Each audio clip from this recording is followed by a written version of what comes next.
siang pemirsa, kembali lagi bersama saya Mata Lombu di acara Info Terkilir dalam siaran langsung radio 104 FM Suara Manggal Pas. Pas pas pas pas pas pas pas pas pas pas pas pas. Saudara, kita masuk ke berita utama Info Terkilir. Berikut liputannya.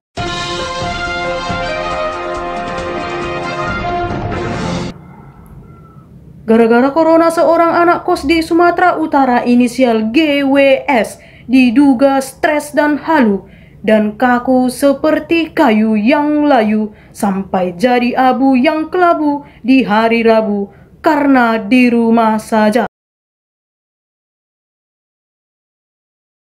Saudara, apabila Anda mengenal inisial GWS ini, mohon hubungi layanan di bawah ini. Sekian info terkilir bersama saya di Mata Lombu dalam Info Terkilir siaran langsung radio 104 FM Suara Manggal Pas. Manggata lalu di pas-pas.